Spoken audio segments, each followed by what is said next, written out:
ओम शांति। 19 अगस्त 2026 की मुरली है।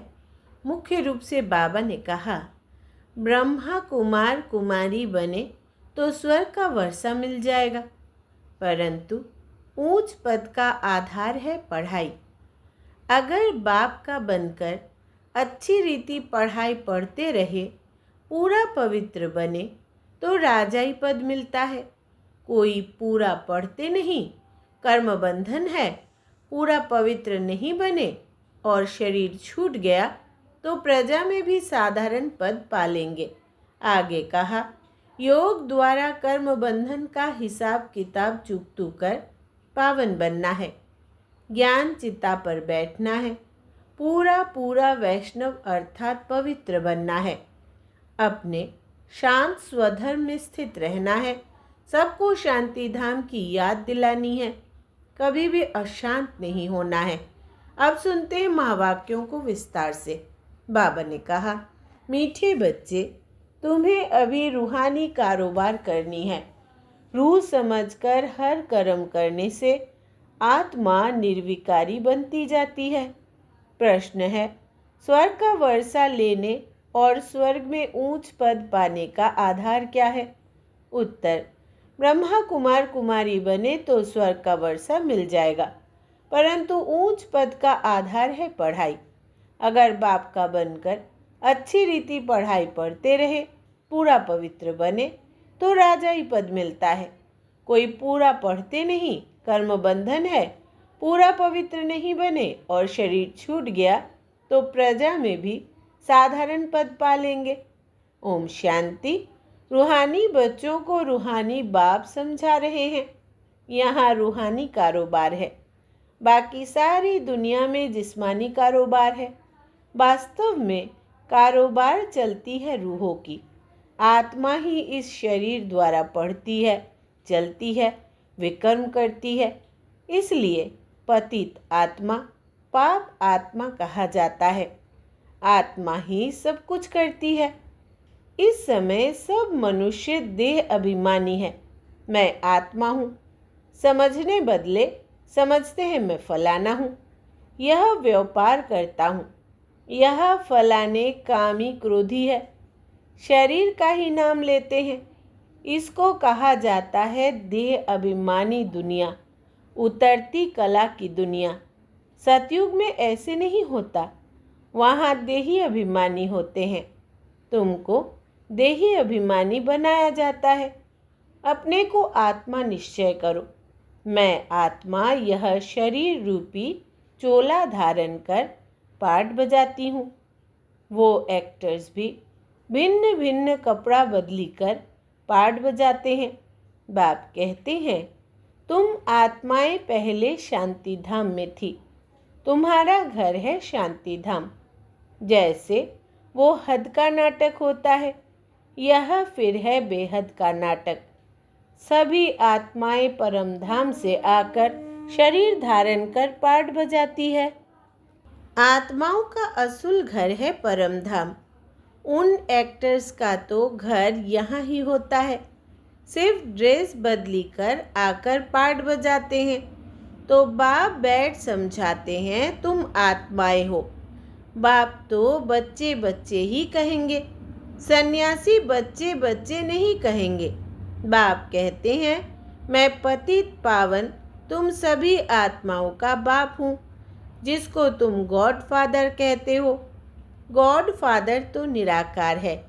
ब्रह्मा विष्णु शंकर को भी गॉड फादर नहीं कहेंगे, उनमें भी आत्मा है, परंतु उनको कहते हैं ब्रह्मा देवता नमः, विष्णु देवता नमः। देवताएं क्या करते हैं यह किसको पता नहीं है।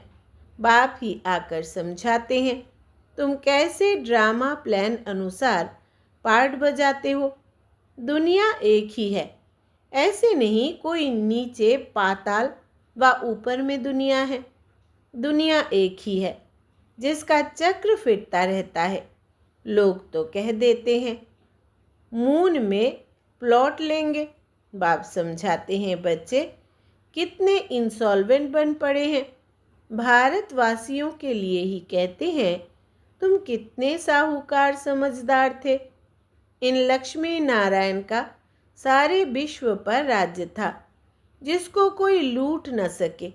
वहाँ कोई पार्टीशन आदि नहीं होती। यहाँ तो कितने पार्टीशन है, आपस में टुकड़े टुकड़े पर लड़ते रहते हैं। तुम सारे विश्व के मालिक थे। सारा आकाश, पृथ्वी, समुद्र सब तुम्हारा था। तुम उनके मालिक थे। अब तो टुकड़े हो गए हैं, यह किसको पता नहीं है। भारत ही विश्व का मालिक था। बाप समझाते हैं, आत्मा को जो पार्ट मिला हुआ है वो कभी घिसता नहीं, चलता ही रहता है। अभी तुम फिर से मनुष्य से देवता बन रहे हो, फिर 84 जन्म लेंगे। तुम्हारा पार्ट चलता ही रहता है, कभी बंद नहीं होता है। कोई मोक्ष आदि पाते नहीं। जितने अनेक गुरु, अनेक शास्त्र, उतनी अनेक मतें होती है। मनुष्यों में कितनी अशांति है। जहाँ भी जाओ कहेंगे मन को शांति कैसे मिले। यह देह अभिमान में आकर कहते हैं। बाप समझाते हैं, मन और बुद्धि यह है आत्मा के ऑर्गन्स, बाकी यह सब शरीर की इंद्रियां हैं। आत्मा कहती है, मेरे मन को शांति कैसे मिले। वास्तव में यह कहना गलत है। तुम आत्मा हो, तुम्हारा स्वधर्म ही शांत है। तुम ऐसे कहो, मुझ आत्मा को शांति कैसे मिलेगी। इसमें कर्म तो करना ही है। यह बातें बाप ही बैठ समझाते हैं। दुनिया में यह ज्ञान किसको नहीं। वहाँ है भक्ति मार्ग, उनको ज्ञान का पता नहीं है। ज्ञान तो एक बाप ही देते हैं। बाप खुद कहते हैं, मैं कल्प कल्प कल्प के संगम युग पर आता हूँ। कलयुग के अंत में सभी पतित हैं। यह है रावण राज्य। रावण को जलाते भी भारतवासी ही है। बाप, पतित पावन का जन्म भी यहाँ है, तो रावण का जन्म भी यहाँ है। रावण जो सबको पतित बनाते हैं, इसलिए उनको जलाते हैं। यह बातें किसकी बुद्धि में नहीं है। अब भारत में श्री कृष्ण जयंती मनाते हैं। श्री कृष्ण की लीला, भजन आदि करते हैं। अब आप कहते हैं, वास्तव में श्री कृष्ण लीला कुछ है ही नहीं। श्री कृष्ण ने क्या किया? कहते हैं, कंसपुरी में जन्म लिया। अब कंस तो डेविल को कहा जाता है। सतयुग में डेविल कहाँ से आए? तुम जानते हो, श्री कृष्ण की आत्मा जो सतयुग में थी, वो अपने 84 जन्म भोग इस समय पतित से पावन बन रही है, अपना पद फिर से ले रही है। वैसे ही तुम कृष्णपुरी में रहने वाले थे, 84 जन्म ले अब फिर अपना पद ले रहे हो। जयंती मनानी है वास्तव में शिव बाबा की, जो शिव बाबा सबको हेल से हेवन में ले जाते हैं। उनकी कोई लीला है नहीं। कहते हैं कि हे पतित पावन बाबा, आओ, आकर हमको हेल से हेवन में ले जाओ। आप हमारे बाप हो तो हम स्वर्ग में होने चाहिए। हम विशेष दुनिया में क्यों हैं? इसलिए बुलाते हैं, हे गॉड फादर, हमको इस दुख की दुनिया से लिबरेट करो। यह भी ड्रामा में नूंद है। बाप कहते हैं, इस ड्रामा को कोई जानते नहीं। शास्त्रों में ड्रामा की आयु लंबी लिख दी है। नई दुनिया को पुरानी बनना ही है, सतो रजो तमो में आना ही है। यह है बेहद की बात। अभी तुम फिर से विश्व के मालिक बन रहे हो। भारतवासी जो नई दुनिया में थे, वही 84 जन्मों का पाठ बजाएंगे। अभी तुम पवित्र बनते हो, बाकी सब मनुष्य पतित है। तब तो पावन के आगे जाकर नमन करते हैं। पावन को पावन नमन क्यों करेंगे? सन्यासी पावन है, तब तो पतित मनुष्य उनके आगे माथा झुकाते हैं। कन्या पवित्र है तो सब उनके आगे सिर झुकाते हैं।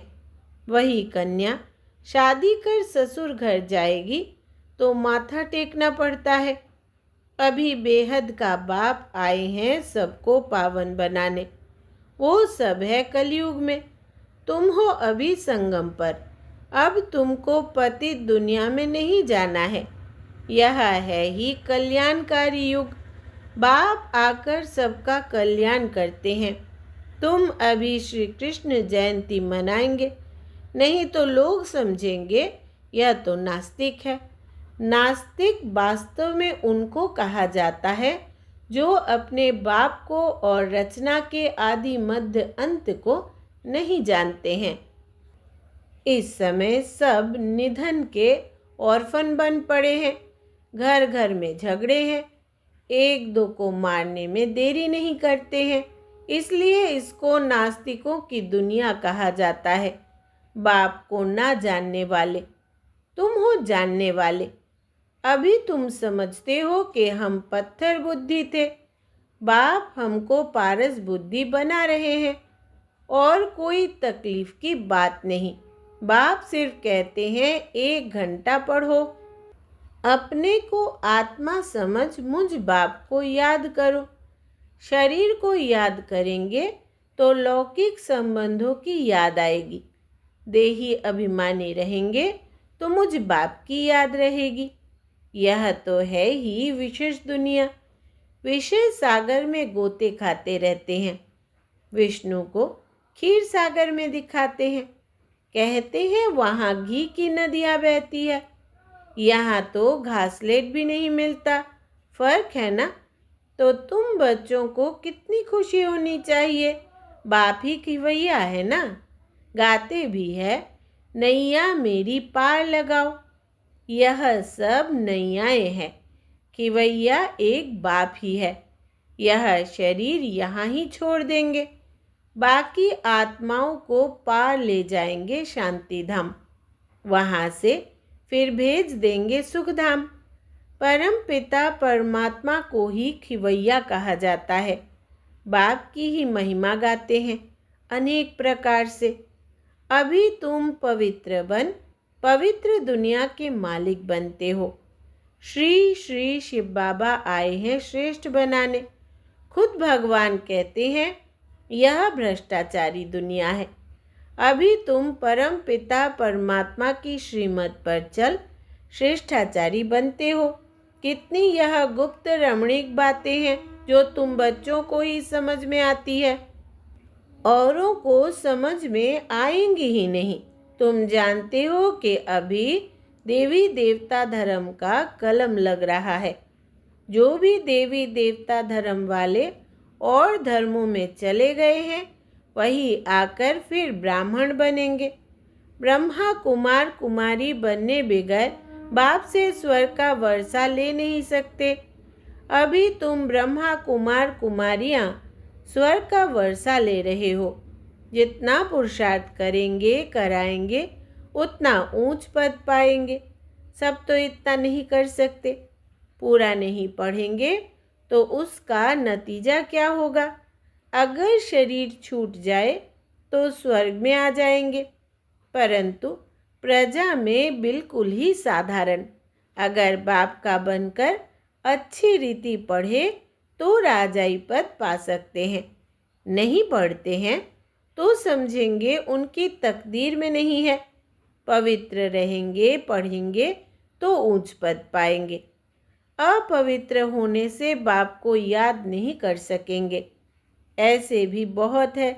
कर्म बंधन का हिसाब जब छूटे, गाड़ी के दोनों पहिया पवित्र होंगे तो ठीक चलेंगे। दोनों पवित्र रहेंगे तो ज्ञान चिता पर बैठ जाएंगे, नहीं तो खिटपिट होती है। कई बच्चे कहते हैं कि बाबा हम तो जानते हैं श्री कृष्ण सतयुग का पहला प्रिंस है, तो क्यों नहीं कुछ मनाए। अच्छा, हम श्री कृष्ण की आत्मा को बुला भी सकते हैं। आकर खेल पाल करेगी, रास करेगी और क्या करेगी। गोप गोपियाँ तो यहाँ ही होते हैं। वहाँ तो प्रिंस प्रिंसेस आपस में मिलते हैं तो रास करते हैं, सोने की मुरली बजाते हैं। यह सब खेल पाल तुम पिछाड़ी में देखेंगे। यह सब पाठ चलेंगे। शुरू में दिखाया गया, फिर तुम पुरुषार्थ में लग गए हो। अब फिर पिछाड़ी में साक्षात्कार होना शुरू होगा। कौन कौन किस पद को पाएंगे यह तुम जानते हो। बाप बैठ यह सब राज समझाते हैं। तुमसे पूछते हैं वेदों शास्त्रों को मानते हो? बोलो हाँ, हम क्यों नहीं मानते हैं। यह सब भक्ति मार्ग की सामग्री है। इनमें कोई ज्ञान नहीं है। ज्ञान देने वाला तो एक है। ज्ञान मिलता है तो भक्ति आप ही छूट जाती है। तुम मंदिर में भी जाएंगे तो बुद्धि में रहेगा कि यह लक्ष्मी नारायण फिर अब नई दुनिया में राज्य करेंगे। बाप बच्चों को समझाते हैं दोनों तरफ तोड़ निभाना है। गृहस्थ व्यवहार में रहते पवित्र बनना है। श्रीमत कहती है पूरे पवित्र बनो, पूरा वैष्णव बनो और विष्णुपुरी का राज्य लो। अच्छा, मीठे मीठे सिकिलदे बच्चों प्रति माता पिता बाप दादा का याद प्यार और गुड मॉर्निंग। रूहानी बाप की रूहानी बच्चों को नमस्ते। हम रूहानी बच्चों की रूहानी माता पिता बाप दादा को याद प्यार, गुड मॉर्निंग और नमस्ते बाबा नमस्ते। धारणा के लिए मुख्य सार। पहला, योग द्वारा कर्म बंधन का हिसाब किताब चुकतू कर पावन बनना है। ज्ञान चित्ता पर बैठना है। पूरा पूरा वैष्णव अर्थात पवित्र बनना है। दूसरा, अपने शांत स्वधर्म में स्थित रहना है। सबको शांति धाम की याद दिलानी है। कभी भी अशांत नहीं होना है। वरदान है आवाज से परे की स्थिति में स्थित हो सर्व गुणों का अनुभव करने वाले मास्टर बीज रूप भव।